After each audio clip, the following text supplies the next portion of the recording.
କେଉଁ କାରଣରେ ଆମର ଅଣ୍ଟା ବଥା ହୁଏ ଏବଂ କେଉଁ ବ୍ୟାଡ୍ ହ୍ୟାବିଟ୍ ଯୋଗୁଁ ଆମର ଅଣ୍ଟା ବଥା ହୁଏ, ସେଇ ଯେଉଁ 6ଟା ବ୍ୟାଡ୍ ହ୍ୟାବିଟ୍କୁ ଆମେ ଯଦି ଓଭରକମ୍ କରିଦେବା ତାହେଲେ 90 to 95% ଲୋକଙ୍କର ଅଣ୍ଟା ବଥା ସମାଧାନ ହୋଇଯିବ କୌଣସି ଟ୍ରିଟମେଣ୍ଟ ବିନା, ବା ଆଉ ଆଗକୁ ହେବ ନାହିଁ, ଭବିଷ୍ୟତରେ ବି ହେବ ନାହିଁ। ତ ଏଇ ଯେଉଁ 6ଟା ଟିପ୍ସ ଆମେ ଲେଖିଛୁ ତାକୁ ମଧ୍ୟ ମୁଁ କନସାଇଜ୍ କରିକି ନେମୋନିକ୍ସ ଗୋଟେ ବନେଇ ଦେଇଛି, ଆପଣ ଇଜି ମନେ ରଖିପାରିବେ। ସେଇଟା ବି ସ୍ପାଇନ୍, ଯେ ମେରୁଦଣ୍ଡ ହାଡ଼କୁ ଆମେ କହୁଛୁ ଇଂଲିଶରେ ସ୍ପାଇନ୍, ଏଇଟା ହେଉଛି ସ୍ପାଇନ୍ସ। ତ ଏଇ ଯେଉଁ 33 ଖଣ୍ଡ ହାଡ଼ ମିଶିକି ମେରୁଦଣ୍ଡ ହାଡ଼ ହେଇଛି ତାହାରି ନାଁରେ ମୁଁ ସେଟା କରିଛି SPINES।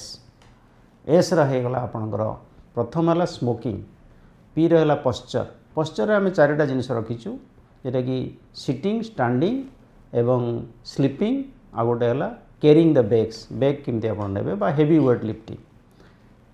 ପି ହେଲା ପଶ୍ଚର, ଦେନ୍ SPINES, ଆଇ ହେଲା ଆପଣଙ୍କର ଯେଉଁ ଇନସିକ୍ୟୁରିଟି ବା ଷ୍ଟ୍ରେସ୍ ଷ୍ଟ୍ରେନ୍, ଏଇ ଜିନିଷ ଗୁଡ଼ାକ।